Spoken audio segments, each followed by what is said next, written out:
start that anytime you want. Cask strength whiskey is a bit of is an acquired taste, even amongst like whiskey, right? Like whiskey itself is kind of an acquired taste, and then once you start to get above 55% alcohol, then if you're not having it with ice or having it with a drop of water, then you kind of got to learn to drink it right.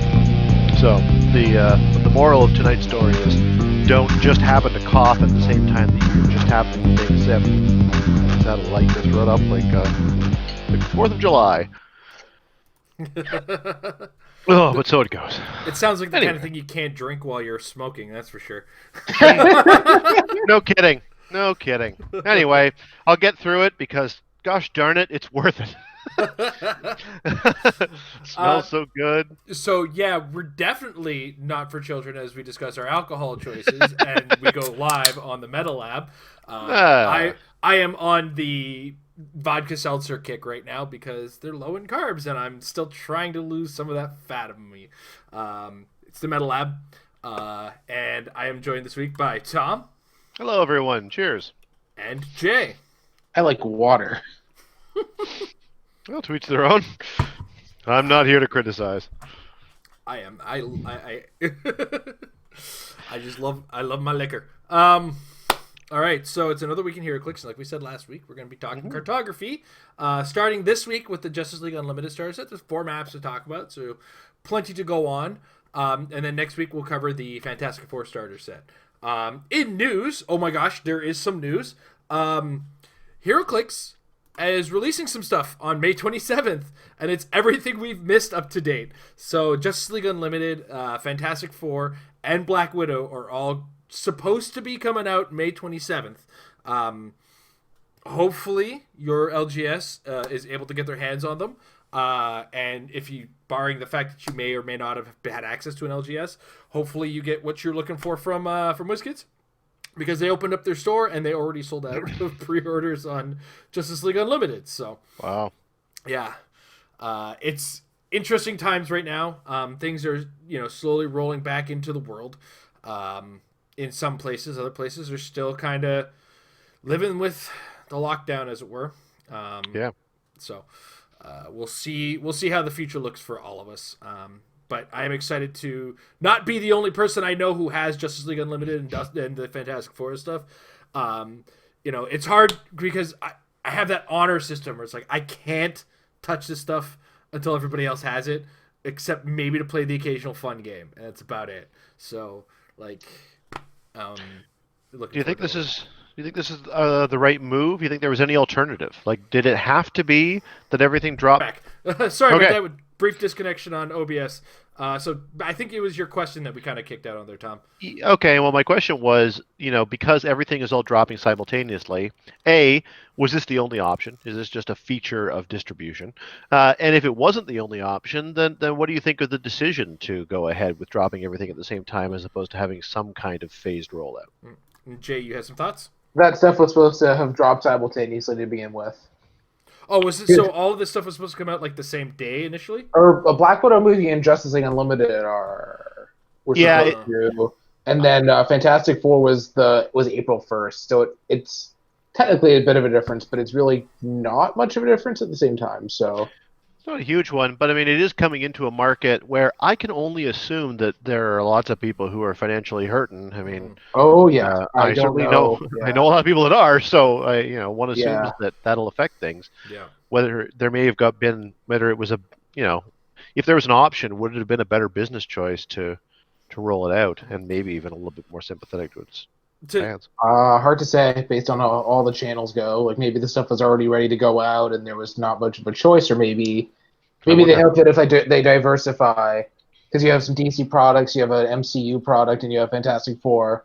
Even if people can't buy everything they want to, maybe you get people to get the specific purchase they want, and you hit those demographics, as they say.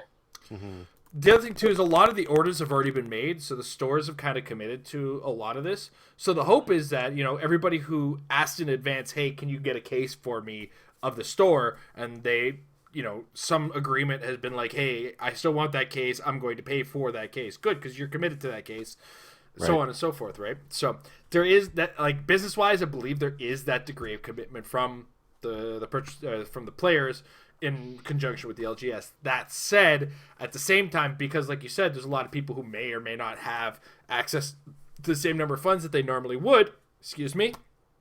That could lead to a delay in being able to buy later. So hopefully the stores have the storage space if they do have to defer to another time to get things. So like, in the case of, I'm lucky I've been able to work from home. I've been at the same level financially the entire time, but Amber, not so much. But if I'm able to say, okay, I'm going to get my Justice League Unlimited now, but can we defer later on the Black Widow or something like that? I hope that a lot of stores are reasonable and understanding about that. What I don't want to see is like the people who can end up buying more and more and more and more because like, oh, hey, there's more cases because people can't afford them right now. I hope that doesn't happen to people.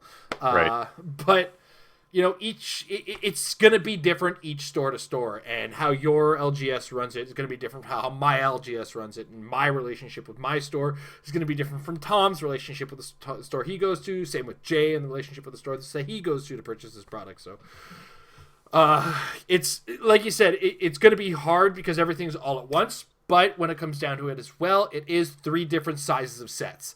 So it's like it's a big set, little set, starter set. So hopefully everybody is ready for those individual purchases. If not, please feed yourself. Don't play Heroclix if you can't afford Heroclix. For the love of criminy. Responsibility is key in life. So that's the big news as far as releases are concerned. I know you guys had mentioned that The Rock on Roll20 is doing some interesting things. What's up with that? Well, I can tell you. I think that, first of all, I've been a big fan of the way The Rock has been doing their online tournaments up to this point.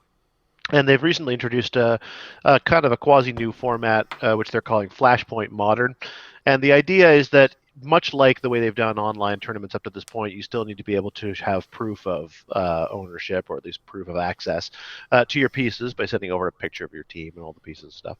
But they are considering anything that should have been released up to this point, which would consist of the Black Widow set, the JLU set, and the Fantastic Four starter, to be modern for all purposes of online play, and you don't have to show ownership in order to play the pieces from those sets, of course, because no one has had access to get it. So they'll kind of credit you whatever you want with those sets, and everything else you still have to have proof of.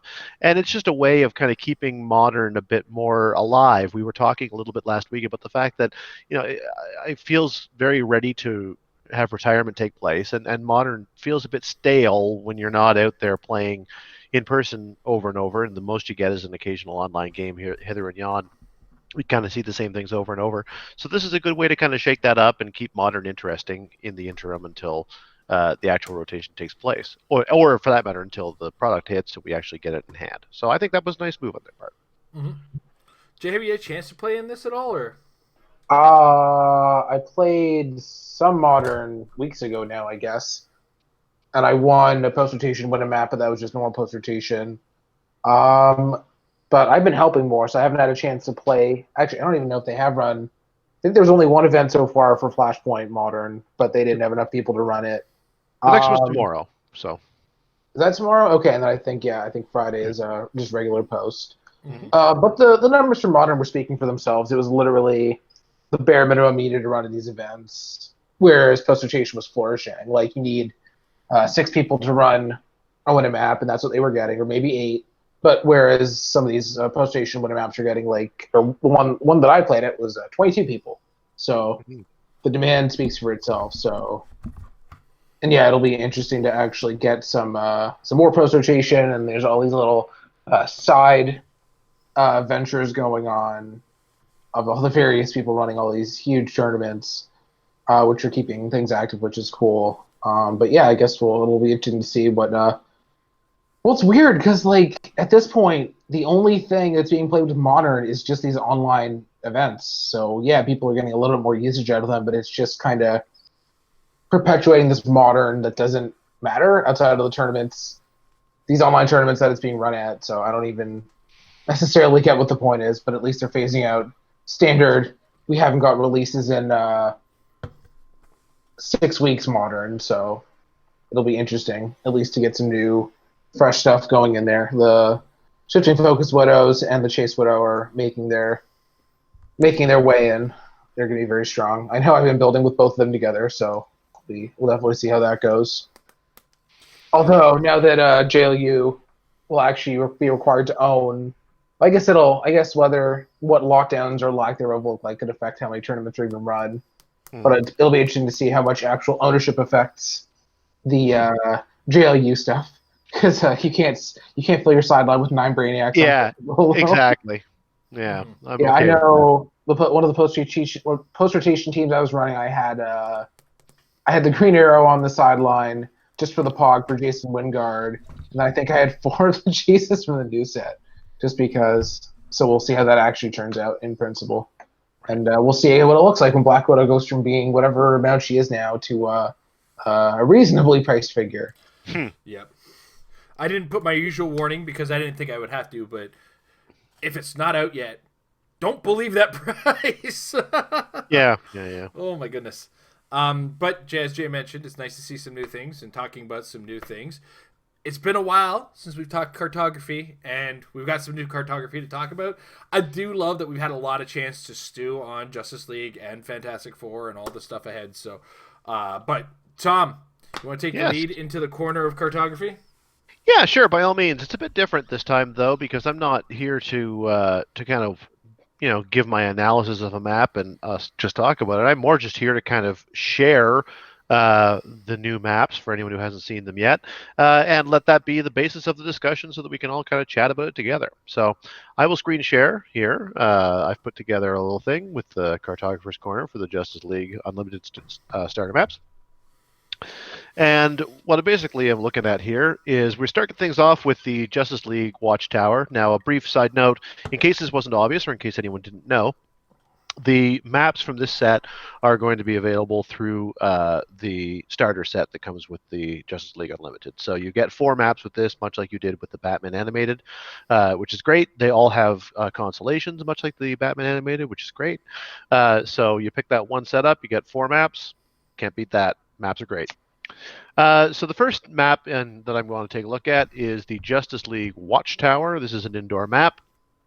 I will start by noting what the map location bonus and constellation is, and then talk a little bit about the map itself. So in this case, it has the bonus called Initiation. Initiation, yeah, there we go. It's a 5-point bonus, like they all are. In this case, just to save time later, I'll say they're all 5 points. This one is, at the beginning of the game, choose a friendly character of 100 points or less. Opposing characters can't give action tokens to that character. And if your force is a Justice League theme team, instead, opposing effects can't give action tokens to friendly characters 100 points or less. So basically, if you are not a Justice League team, then you can choose one of your characters at 100 or fewer points, and they cannot be given action tokens by opposing characters, so that includes lots of effects like the Injustice League effect where they roll a 6 and then give somebody a token. Obviously, Incapacitate is a source. There's tons of special powers and traits that can do that sort of thing. So it shuts down all that stuff. And if you happen to be playing a Justice League themed team, then in fact all of your team members that are 100 points or less get that same effect. So pretty cool. If you get the constellation for this map, the constellation is once per game. When an opposing effect would give an action token to a friendly character of 100 points or less, instead you may remove an action token from that character. So it's basically, at first glance, it looks like just a once per game version of the general one, but it's an interesting wording here. It's when they would be given an action token, instead remove an action token. So you get an extra cool effect once per game on one character. By whenever they would get a token, you take it away. That being said, an opposing effect would actually have to be giving them that token, so it just teaches your opponent to avoid it. But still, it gives your opponent something to think about. And considering it's only a once per game effect, putting that choice into your opponent's hand about whether they want to risk triggering it or not is certainly something that's worth consideration. Well, it is a May, so you can just opt not to do it. Right, true. Well, what I guess I mean, though, is that your opponent, if they have an effect that would give tokens passively, they may or may not consider whether or not to activate it if in removing a token from the opposing character, that could potentially put them in a compromised position. So I guess that's what I was trying to get across, but not very well. As for the map itself, We'll take a quick look at it up out here on the screen. As you can see, you've got some patches of elevated at the one end on either side. You've got some rooms with doors blocking in otherwise walls. So you've got walled-in rooms with a little bit of hindering and doors to get in and out. You've got a big patch of blocking in the middle with a few patches of hindering, and otherwise quite a bit of open space. As far as the stats on it are concerned, it's got you can get the pie charts are not expressed as percentages, but you can kind of see there's very little blocking, very little hindering, and an awful lot of clear as far as just squares you can stand in. Terrain edges, I kind of looked at all the different edges and where there was more than one shared edge, like a wall and an elevated terrain. I kind of went with the path of most resistance. So blocking trumps.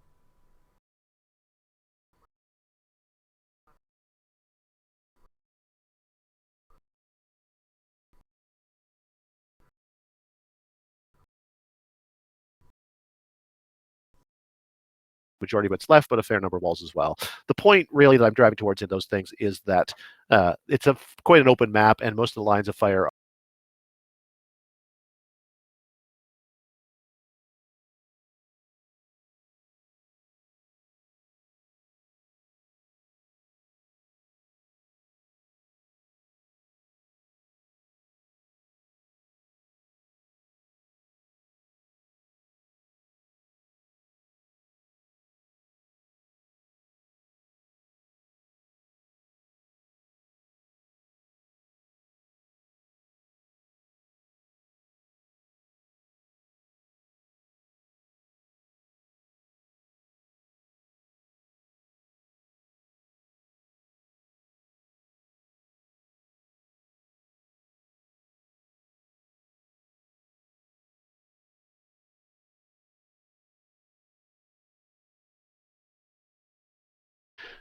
lots of opportunities for shooting, but there are lots of opportunities to try to trap somebody who's just getting around if they don't have any kind of improved method of movement.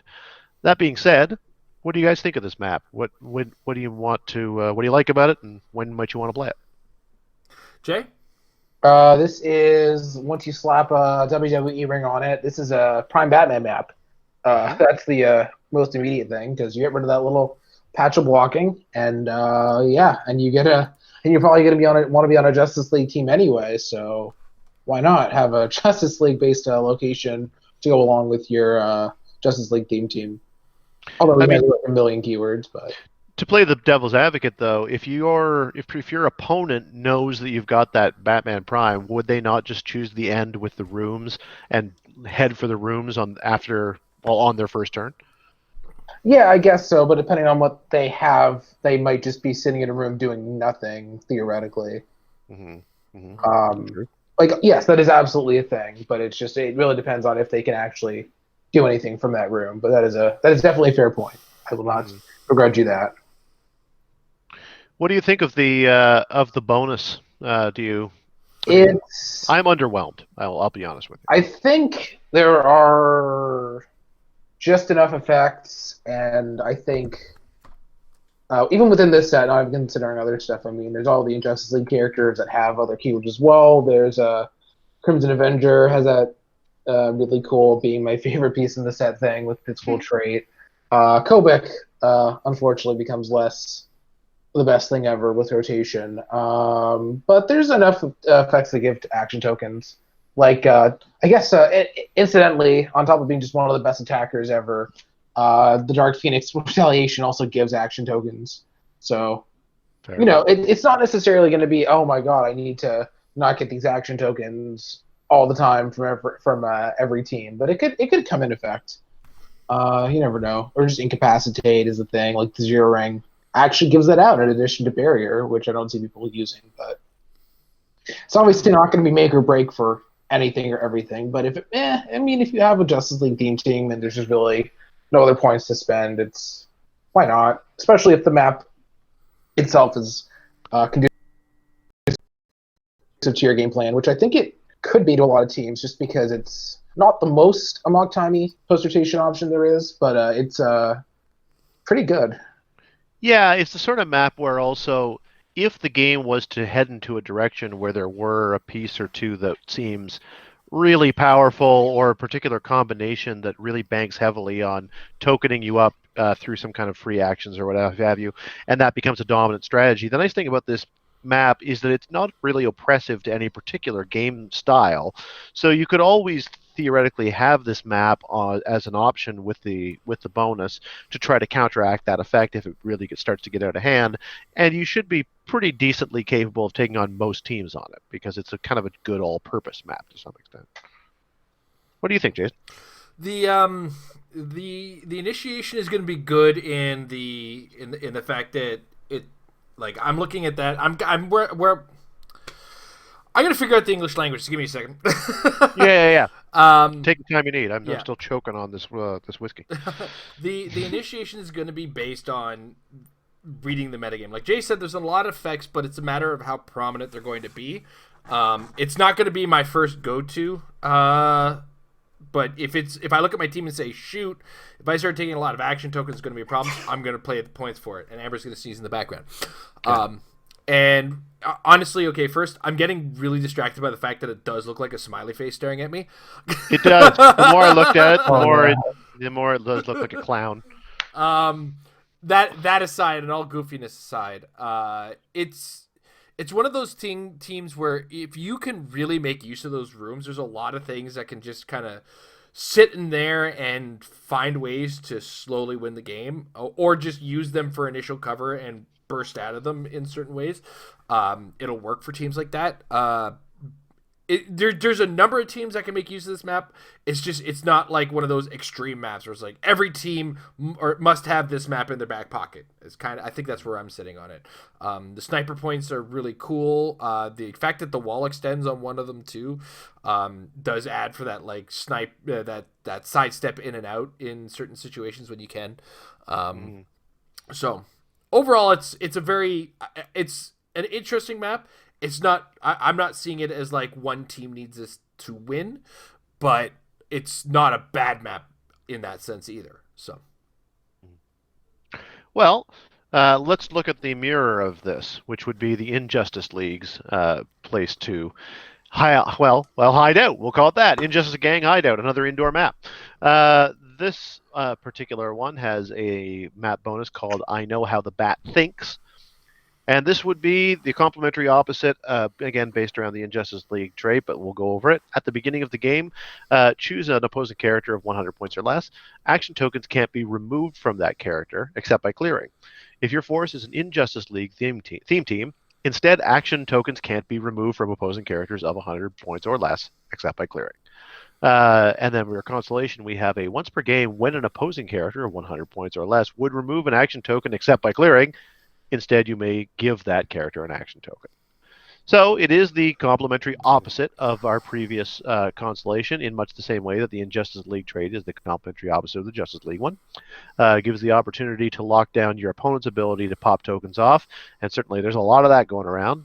So there's it seems to be some good potential with that.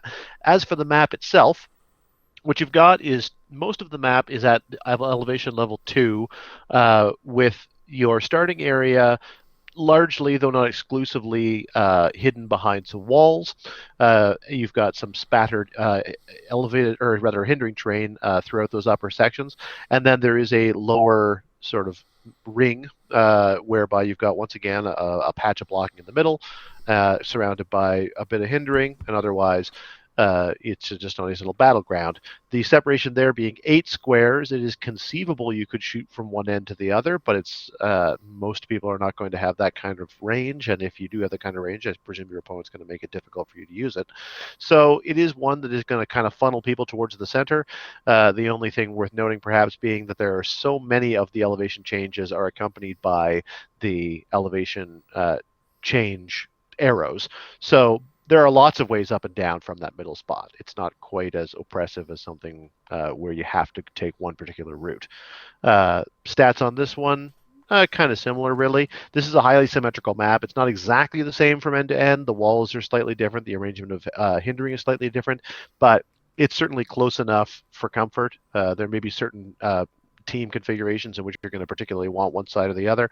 I think that the side that is currently facing the bottom of the screen may be slightly more desired insofar as on the right-hand side, you do have a wall that extends pretty much the whole way, so you can get some more protection for people who are back in that area. And as for the layout of stuff, it is mostly clear with a bit of hindering and a bit of blocking.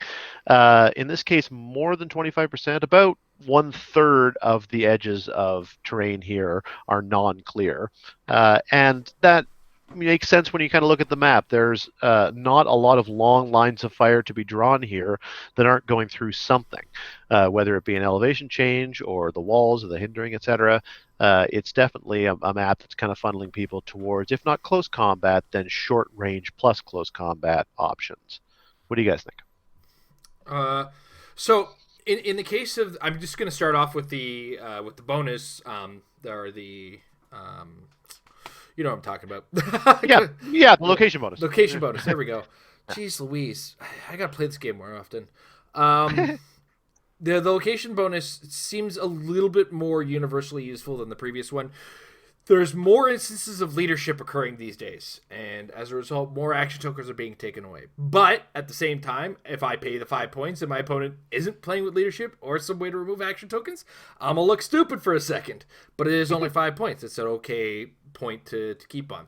As well, the constellation is really potent because when it comes down to individual action tokens and just throwing them on people, that flow is almost Faust-like in how it can kind of interrupt a player, especially if you can do it from anywhere.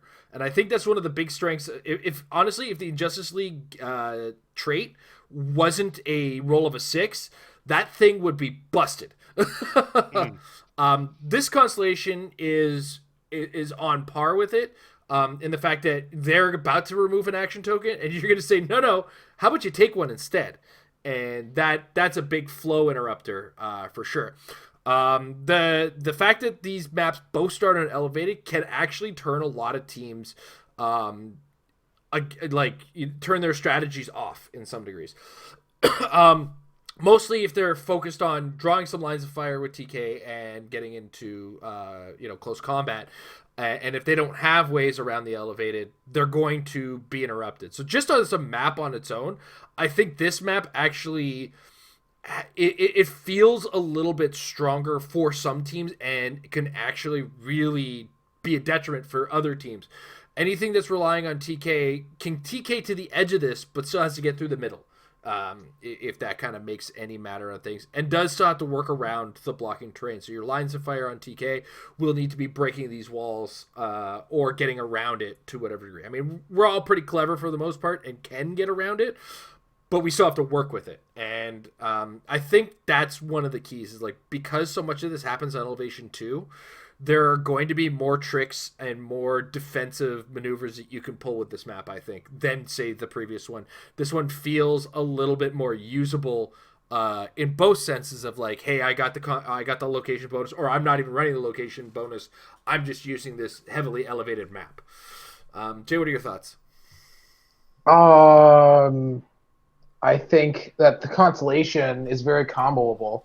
I really like the idea of playing it with Prez and just having it once per game. Just, take a second.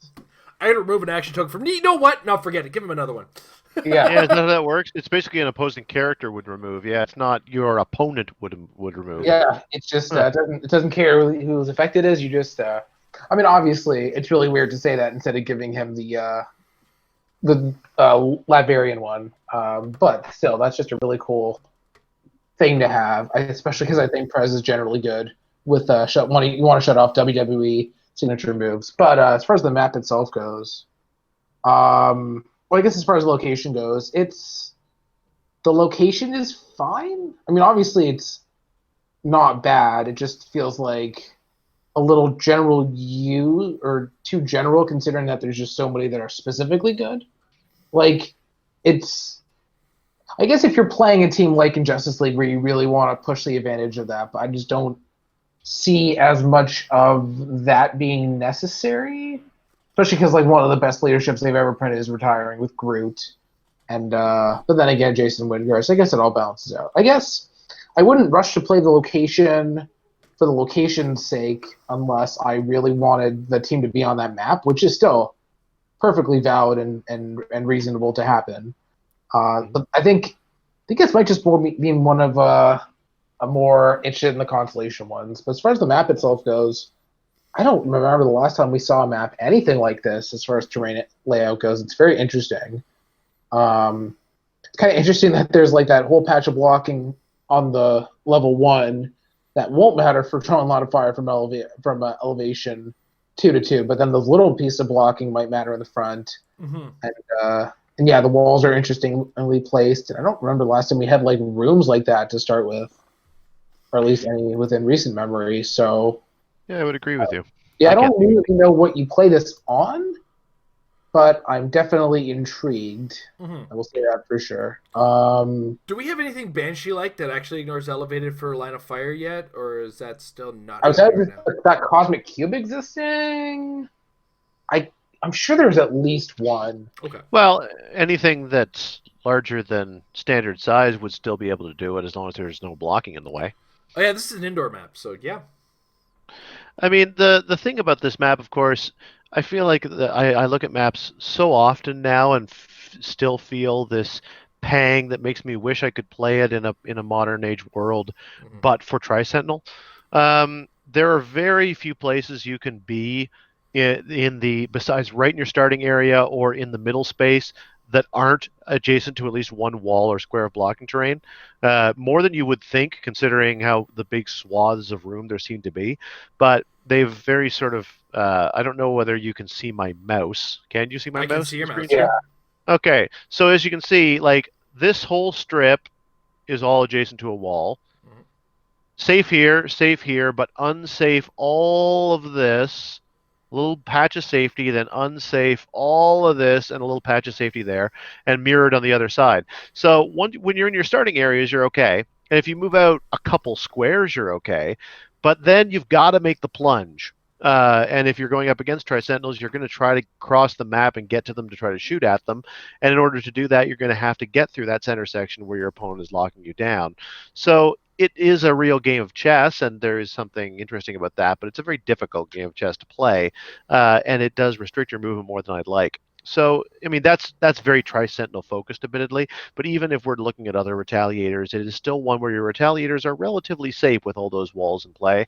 And I kind of wish that there wasn't the Retaliation thing to think about, because then I think you could get into some more interesting formations. I think this is a map I will likely have in my pocket for Sealed.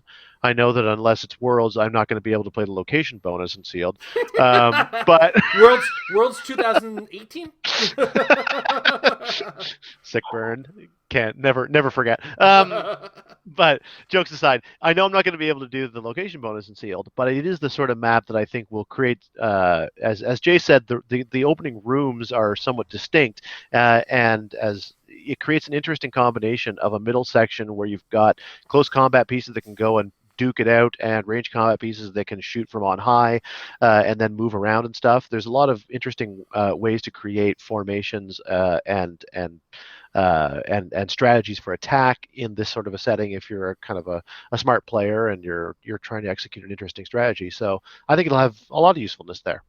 I think maybe someday. It kind of now looks to me like a pit fight almost. Like you have like opening rooms, and then you go in, and then you're on the elevated. Like you're watching a fight, and then there's the whole middle sort of pit fight area. Right, exactly. But in terms of Heroclix play, that's very interesting. Mm-hmm.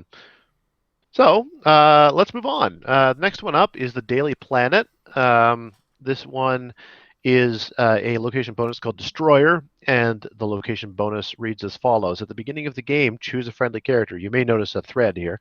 When the chosen character knocks back an opposing character, 1+ squares, after resolutions, you may generate a standard object in a square adjacent to the chosen character. If the chosen character is named Darkseid or Superman, they deal penetrating damage when making a range object attack. I'm going to come back to this in just a second because the word chosen character is used so often that the first time I read it, I couldn't understand what we were talking about anymore. And then consolation, I will mention, is once per game, when a friendly character hits, after resolutions, you may generate a standard object in an adjacent square.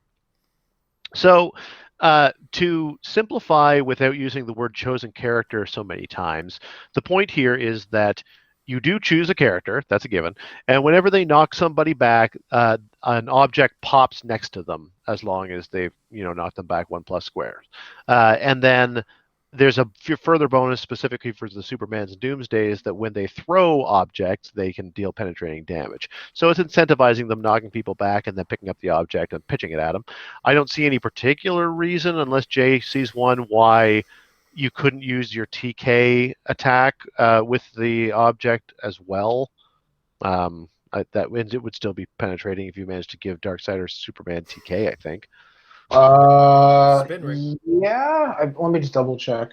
TK. I think TK says make a range object attack.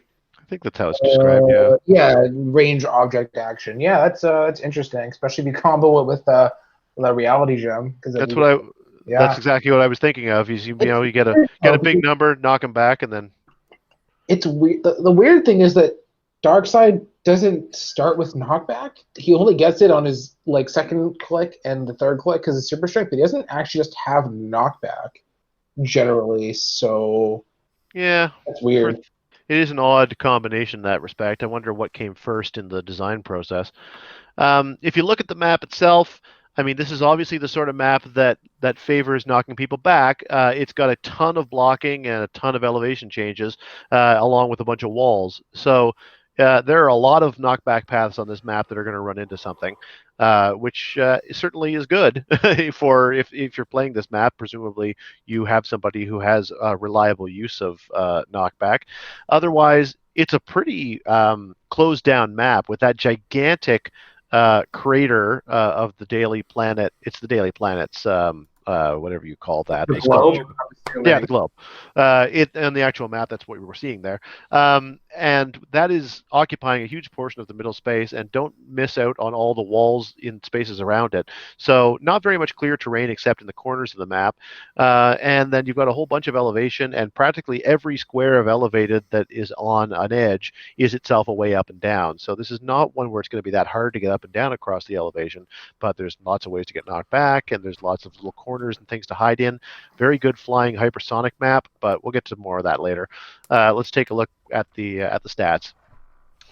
I called this highly asymmetrical because of the fact that one side starts up top and the other one starts down bottom. If you don't consider the elevation change to be meaningfully different from a symmetry perspective, then it's actually pretty similar, frankly.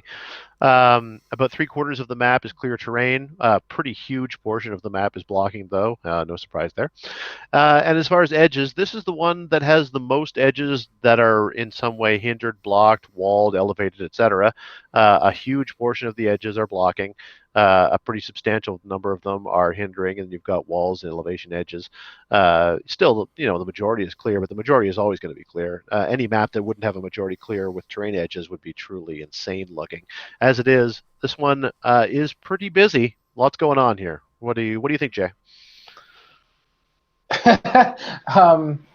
Outside of the Superman from the starter set who loves knockback and all that stuff, I'm just not sure what character you are specifically wanting on this map necessarily. It just feels like Chase Cap? No. Oh yeah, he exists. I forgot about him. Maybe. I've never actually considered playing him, but yeah, I guess but I just feel like but it just feels like kind of restrictive to his movements. I don't necessarily know how much use you're going to get out of. Yeah, it's also like, who cares? Like, you get an object, great. I don't know that I'm really going to be able to use it. I'm not even talking about the bonus. I'm just talking about the map itself. I don't know what I'm playing on this really. I suppose it is outdoor, so it's not like I could. Yeah, there's no weird tech I can really think of pulling off here with the huge essentially meteorite in the middle, or the lines of fire are really weird. Yeah, I guess it feels like a map for a different age. We don't really have that sort of hypersonic tempo anymore. It's just not how the game is developed, really, unless there's just something. I guess. Yeah, I don't know. You could still do the thing that people sometimes do on these sorts of maps where you get a giant character with range blowing out the middle of the blocking and then using that as a staging ground for hypersonic hit and runs. I don't know who's doing that, to your point. But it is at least a thing you can do. Yeah, I don't know. What do you think, Jason? This is it's an outdoor map that's deceptively close combat focused. Just in the way it's built and the way it's locked down. Like you said, you can take a colossal, blow up the middle, and hide hypersonicer in there. But just on the general scale and the way this map looks, aside from characters who are colossal, this is very well put together if you are playing a team that just kind of wants to run and start punching. Because you have that big blocking in the middle, and because of the way line of fire works between elevated and lower to elevated and blocking terrain, you're not getting those lines of fire. Again, aside from characters with colossal or somehow ignore both of those, i.e. the cosmic cube. Right. So, it's a good map. I really like this map. As far as wanting to, if I have a way to, if I want to be close and I want to protect my approach, yeah. So, and again, we go back to the location bonus. WWE characters might get a kick out of this, get some light objects to slingshot around with and stuff like that. Yeah, I was just saying, I started thinking of it as you were talking. This is a slingshot map for sure. Like this is where I want my hardcore matches to occur. And I just watched Money in the Bank. I've come up with some ideas. So lots of flying leap to be pulled off here as well. Now, to be fair, I mean, there's two things I'm going to say. First of all, could this be a contender for our worst map location bonus? Other than the like Batman Robin only ones, which I think kind of are a special case considering they are super limited. I would agree with you simply in the fact that the only because charging close combat reflexes means you better be using somebody with slingshot. Yeah, and even without it, like, it's a great map for knockback irregardless of the location bonus. The only thing the location bonus is giving you is an object every now and again. I mean, who cares? You can get that from the rubble even more easily on whatever the name of that map is where there's a bunch of rubble. New York Harbor and that Batman docks one or whatever. Yeah, like this one really doesn't do it for me, either the consolation or the bonus. Hate is strong, but I don't love the fact that you generate objects after you've taken your action. I mean, I guess that's fine for later, but I'm unimpressed. I'm already fighting, am I really going to get the chance to pick up and use that object? It doesn't come up often enough for me to be like, yeah, I got to use this. This is definitely it, guys. So I was going to say also earlier, what about a vulture setup here? I mean, like I said, if you're protecting somebody for close combat, don't want to get shot. I mean, yeah, I'm thinking here of the type of team that is not exclusively built around making Vulture be Vulture. Those types of teams only ever cross the whole map and kill. Yeah. But if Vulture is a part of a team that does a bunch of things, and one of them is having a big Tri-Sentinel or something that can blow out a square in the middle, or a Dark Phoenix that can blow out a square in the middle, park the Vulture in the middle of the field. He doesn't have to do the whole map at once in certain builds. He could be just fine to get halfway up, wait there for his opportunity, and just put the fear in your opponent. Maybe. Yeah. Absolutely. I'm just double checking something in the chat. Somebody brought up the possibility of a character with this, and it's like when we say, hey, this will work with this character, I don't think it changes the general opinion of the location bonus per se, where it's like, okay, so we found a situation where it's good, but right. Like Finn Balor came up at one point. It's like, don't really use objects with Finn Balor, do I? Yeah, because you can't flying leap into an object anyway, so. Yeah. Because you get an attack, not necessarily a. Yeah, he has charge, which you can do that with, but not. Doesn't he have slingshot as well? Traded for Sasha or something. I think he just has it. Oh, I can't remember. Yeah, he does have it as he has the coup de grace signature move trait, and then he has the slingshot, and then a bonus if he's near Sasha, wrestling with Sasha. So okay, so one point did come up that was pretty good. It was Onslaught. Onslaught does have his kill Ukane Marco. What a splendid idea. Where Yeah, Onslaught yeah. So it's one of those characters. And again, we go back to it's one of those. Yeah, we can use it with a couple of characters. Batman and Robin ones are great with Batman and Robin. Yeah, well, Onslaught at least can get that, make use of that free TK with the object. Yeah. I mean, there doesn't. That's really the thing that's giving me pause. Is like, what do you do with the object? That's the thing. Yeah, you can then TK with the object, which is cool. You're not getting the penetrating damage out of the object, so start bringing some heavies. But it's a cool effect you could pull off with Onslaught. Yeah. I mean, because Slingshot's so awesome on a map like this anyway, it also makes me think of Witch Queen. If you've built a Witch Queen team that has a Colossal that can drill a hole for her, then she can once again hide in relative safety and then come out of there like a bat out of Hades, blasting people, slingshotting them, doing extra damage, doing free attacks, and going back into hiding. Mm-hmm. There are options. It's just not the best, I think. And let's let it out with our last map. Last map is going to be Cadmus Labs. Cadmus Labs has a location bonus called Questionable Research. At the beginning of the game, choose a friendly character, again, with the scientist or project Cadmus keyword, and choose one: Outwit, Perplex, or Probability Control. The chosen character's minimum range when using the chosen power is now 10. If your force is a scientist or Project Cadmus themed team, the chosen character has protected opposing X, where X is the power that you chose. And the constellation, you can probably guess, once per game, a friendly character can use free. This character's minimum range is 10 for Outwit, Perplex, and Prob Control this turn. This is a location bonus that basically, if somebody stopped playing the game about 8 years ago and was getting back into it now, they'd read this and go, what? I don't get it. Why did they write this? I mean, of course it's 10 range. Yeah, I'm not spending 5 points on this. I got news for you. What a waste. This map has a layout that I can't wrap my head around, as in why are there so many doors? I've checked this like 3 or 4 times, but I'm pretty sure those are in fact doors. It just looks weird. I don't have it on me. I should have grabbed it ahead of time. You seen the what was it, the backyard wrestling rock map that has a ring that has only doors, if I recall correctly. Yeah, it's a strange. I don't know what the logic is of it. I looked at the map's picture on Clixoff, and I was like, yeah, that. It's not one of those, right? Like those are doors. Yeah, they are doors. It's just strange. Anyway, there's no elevation changes on this one whatsoever. You've got a setup with lots of blocking, a little bit of hindering. You've got some walls, and you've got lots of doors.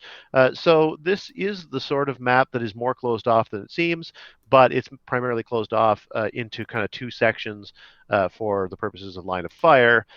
When you're moving around, it's not as restrictive as you might think, though there's lots of actual blocking and a few actual walls as well, in addition to all of the doors. So definitely an interesting little map with a lot of center tie-up stuff.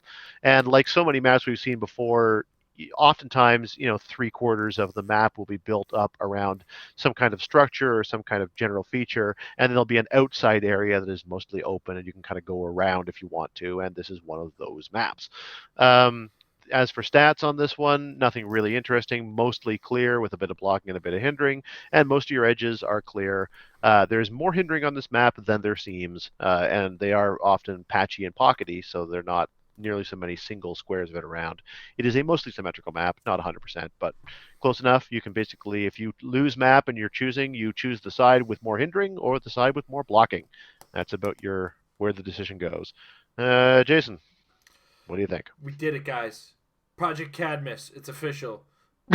Best keyword team ever. Yeah, that was a joke, wasn't it? It was absolutely a joke. Now, I'm going to say there's a lot of plans I have for scientist keywords because Dr. Doom is a scientist. And then we've seen a figure who has a future, who's also a scientist, happens to be wearing Dr. Doom's outfit, that being the Earth X Reed Richards. So, and he's bound to have a scientist. So the idea of choosing which of those powers I'm going to get a 10 range with is ideal. And for 5 points, I think worth it in a lot of cases. Now, that all said, the extras, the second part, you still only get it where all the other ones is like, my entire team gets this effect. This one's like, well, if your entire team's Cadmus, that guy's protected from the power. Wait, hold on a second. So I'm not as plussed by that. But ultimately, the fact that I can use these powers at 10 range once per game, even if I lose the map, that could be a clutch prob, right? That could just out of nowhere really be a game-changing probability control. Not so much a game-changing outwit or perplex, but it could be a game-changing outwit or perplex. Certainly a game-changing outwit for sure. Yeah. Game-changing perplex, you never know. Less likely.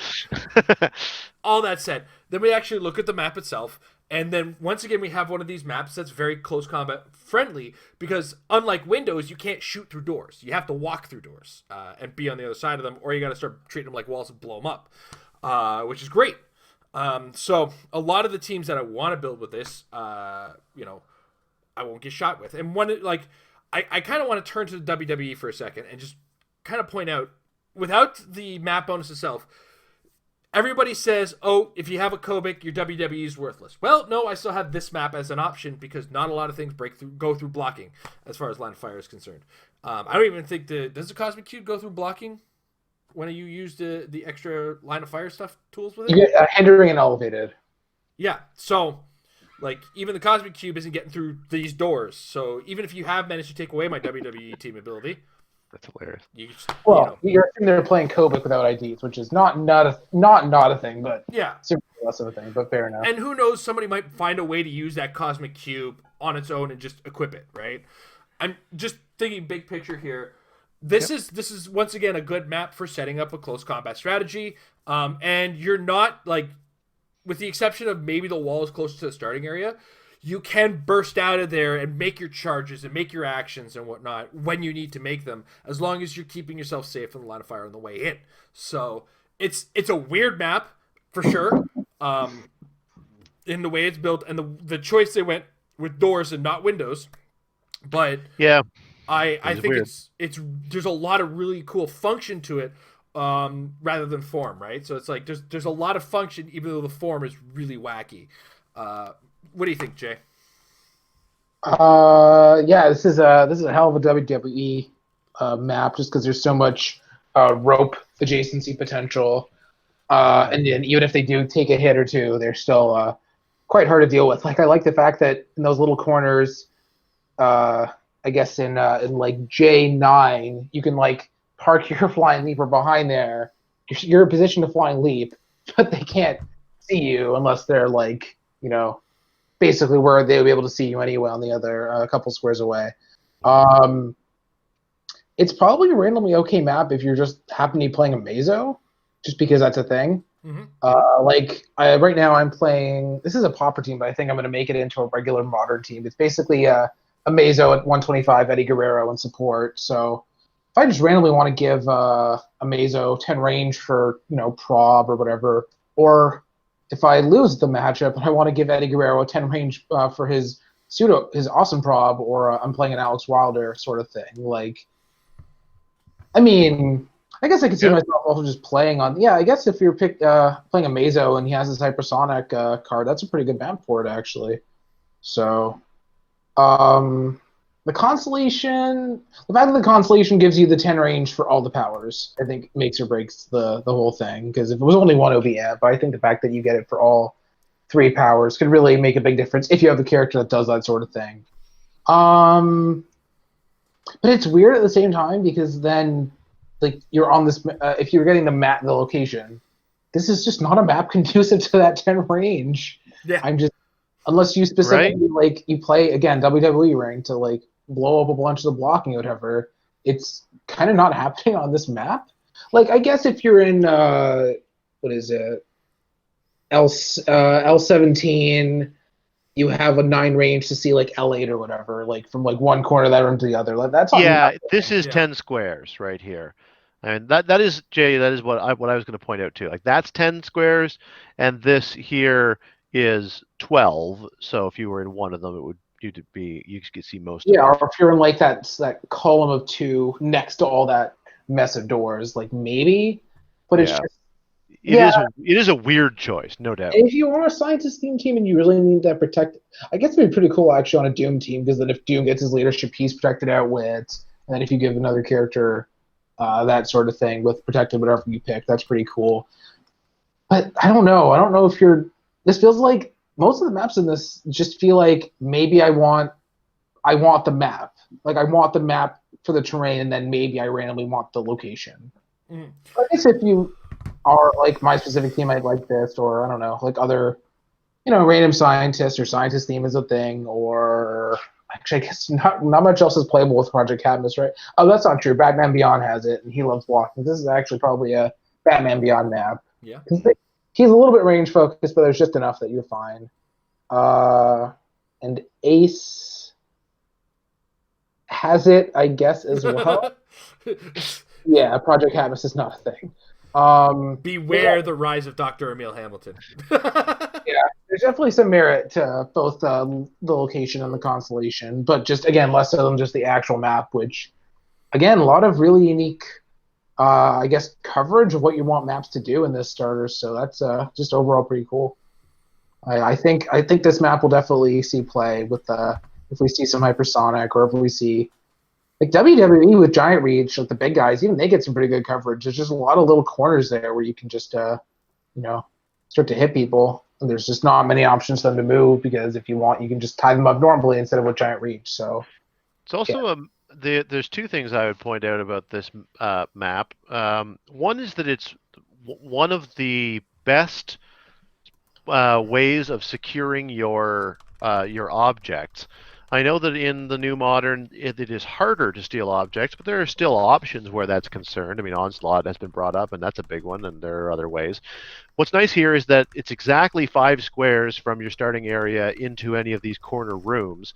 And so your opponent has to do quite a bit of work to get out far enough to blow out and be able to see, to blow out a wall, to be able to do anything about your objects. So this is the sort of map you might pack, not so much for the constellation, but just if you really need your exospecs. This one is making it unusually difficult for them to get blown up or stolen. And so it may be worth considering just for that. The other thing I'd say is that this is my favorite constellation, only because, in the new way of Heroclix, there aren't quite so many easy ways of filling points. I mean, certainly there are lots of special objects that cost 5 points or less even. But, you're not always going to want them, and they're not always going to be optimized for your team. And having the ability I think of somebody like the Mandarin, who can take Outwit, Perplex, and Prob if he wants to, and use them all at the same time. You could have a real, turn of champions for the Mandarin, being able to use all 3 of those on a given turn at a clutch moment if you're playing. And I mean, he's an extreme example because he can use all 3, and there are some others who can, but there are lots of people who can use 2 of 3 certainly. And so I think that there's, there are definitely pieces that will benefit from that constellation, and it's not a bad investment of 5 points. You just want that extra bit of reach and not have to sacrifice your character, keep them behind the line, and still be able to have that massive reach to use the power. So I think there's potential in it. I mean, even if you're just using the constellation for a theme prob, that's not nothing either. That's still a 10 range for that sort of stuff. Yeah, it's amazing what a difference that can make in the right set of circumstances. And if Batgirl, Shadow of the Bat, ever has another day in the sun, she has consistent use of a lot of these different powers.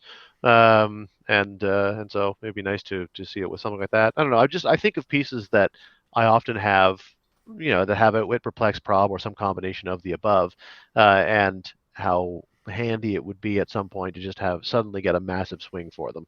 So I think Alex Wilder is just one of the best support pieces for the points, let alone in general Pro Rotation. So that's absolutely. Yeah, lots to think about. I think it's my favorite constellation. Yeah. It's always nice. I hope that we get to see more maps as we go forward where they give us at least one constellation that really has a fair amount of traction, because it's always worth trying to build a non-theme team and kind of gamble on the constellation hope. That's what Iron Adventures became for me, and it would be nice if there's at least one in every map that is the best one of the bunch. Yeah, especially when now it feels like if you're not +10, why bother? Unless you're name theme sort of thing. So yeah. Yeah, exactly. And we also have yet to see the OP kit map for this set, so who knows? Yeah, who can say? Yeah. Well, there you go, boys. That was our trip through the maps of the set. I think that they are very interesting, and I think that it'll be interesting to see what kind of an impact they make as we move forward. Yeah, it's going to be a lot of cool stuff to get a good look at. And, man, I can't say this enough. I'm so excited for post-rotation. It's unbelievable how excited I am for it. Yeah, down with that. Yeah. All right. That's it. Is there anything else you guys want to cover before we move on to questions? Let's do it. All right. If you're watching live and you have any questions for us, put question in front of it or in capital letters in chat, and we'll try to get to it. I want to take a second to thank our patrons. Come June 1st, you guys are active again. And we're going to be opening up the Patreon. I'm going to talk to the guys soon. We're going to try to restructure his Patreon to be a little bit more input from the Metal Lab guys. Got some ideas that we're kicking around here between me and Amber, and then I kind of want to see what we can do with it moving forward. This is that opportunity to reset everything, kind of bring it into a new world, as it were. And I'm getting really excited about being able to Clix again, to be honest. And pretty soon I'm going to start convincing Amber to play some games with me in that post-rotation world, right, baby? She's like, yes, okay. Because she was like, post-rotation, yeah. Because that's when Amber's coming back. She was overwhelmed by the ID cards. Anyway, I've babbled enough. I've given everybody a little bit of time to throw some questions in. But we're going to go to Facebook first, and we have a question from the Alpha patron who remains on the Patreon. And then when we go active again in June, hopefully he stays with us. Hey, everyone. Alpha patron here. I'm just so glad to continue my patronage to this YouTube channel. I've learned so much about the game through you all. Thank you very much. His question: is there any piece in the Justice League that sticks out to you that might also benefit from a Proteus? That's from way back in Uncanny X-Men, the Proteus possession piece where you get +1 all your stats with the risk of taking some damage. I mean, Batman. Batman. Yeah, I mean, you don't really want Batman to die, but until he does, that's great. I love him taking damage. Yeah, as long as you're not like sitting on that last click, like maybe third click, hopefully don't or move to the fourth click and have a healing. Because one of the things I don't mention a lot is that my team that I played in Canadian Nationals with the Superman, Clarion, and Mr. Mix's had a Proteus on the Superman. And the key was healing up the Superman every time Proteus was naughty and dealt damage to me. So keep a handy heal just in case things get a little uncomfortable for the character with the Proteus. That said, the Batman, as Tom said, is really good. The Superman, the Justice Lord Superman, kicking the stats wouldn't be terrible for him. It would be a shame to take that damage on the first click off of the Invincible, but you get a bump and everything on him. It's not a bad choice. It's not a great choice. You always want guys who are a little bit tougher than they seem. How many points is actually? Now I'm thinking about him. What's his name? Captain Atom. How many points is he? He's 100 exactly. Does it have to be below 100, or can it be 100 or less for scores? 100 or less. I can't remember. Yeah. So this Captain Atom would be great with him if it is 100 or less, because he's 100 even, and he's got like an 8-click dial. So like some of the damage just doesn't matter, and he's already got some pretty beefy stats. So bumping up all the things. 100 or less. Yeah. So. I mean, I would maybe veer in the opposite direction and say, one of your 10-point Dr. Fates. That's not a lot to give up to get a Proteus out there. Well, then he would just move on to the next one, though, wouldn't he? Yeah, you have to play the 65, so you're at least. Damn it! Yeah, it's true. I forgot he had to do the pop.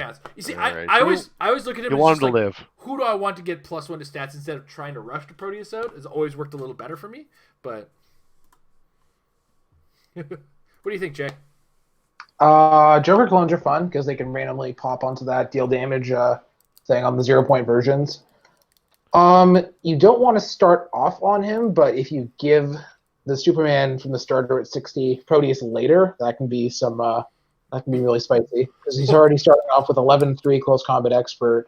So theoretically, he could be 13-5 if you split the damage, the close combat expert out. Obviously, you want to give it to all the 10-point chases. It just makes them so good. I can't remember what really much, unfortunately. I can't remember what happens when you what would happen if you equipped it to Micron and then turned Micron tiny? Like, would it pop or would it would just not turn off? Wouldn't it?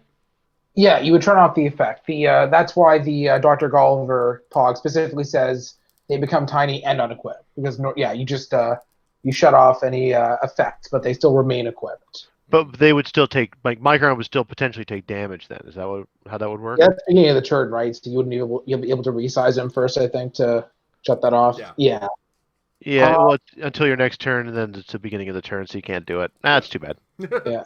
I don't think there's really anybody who just like wants to eat damage in the set, is there? Again, that's why I kind of went with Captain Atom. He's not bad if he takes a little bit of the damage. He's got a lot of dial to go through, so you can afford a little bit while he's up there fighting. Yeah. Anybody with scientists, because you have potential access to Clairfin for free action support. That's fair. Yeah. Not that it's reliable, because you're going to have an 8 attack on a character with +1 defense. I don't know. All I can think of. Yeah, that's the thing. Stats matter now. That was a big difference back when I was using it, because that Superman was like, all right, well, what's the defense on him? That's what I'm healing. Now the +1 to defense matters. So yeah, it was like, what was it? The bones that they printed in the original series has support, but then he gives them a +2 to defense. It's like, what are you doing, guys? Stop. But then again, what's that Latvian Pog? I think he's 15 defend, so it's pretty easy to maximize your support now. Yeah. All right. That's the Latvian engineer from the bystanders kit from the starter set. That's what pieces effort now, just with everything he does. Mm-hmm. Totally worth it. All right. Well, that actually looks like everything that is. No Discord checked. Nothing on the Discord. And we already kind of addressed Dave. Dave had put under question Daily Planet and Onslaught. It's one of a few things you can consider, for sure. Just to get that knockback, the extra action or the free action to TK the object. Drop a heavy, try to do 3 damage. That's not a bad opportunity. Actually, now that I think about it, you want to play. If you're playing Immortal Hook, you probably want to have somebody influence ringing him. So then you set him up, and then if you do it to another character, you have an object ready for Hulk to pick up and smash, as they say. That's kind of fun. That's a good idea. I agree with the point that Onslaught's probably the best one I've heard so far, but that's a close second. I like that idea a lot. Yeah. Yeah. Well, that and the obvious choice of the Superman from the starter itself. Yeah. But otherwise, yeah. A knockback. I'm going to hit you. I'm going to knock you back again. Objects! Is it only once per turn that you do that? Yeah, I think it's 3 and then make the attack or whatever. Well, then you only get to 1 object, but still. All right.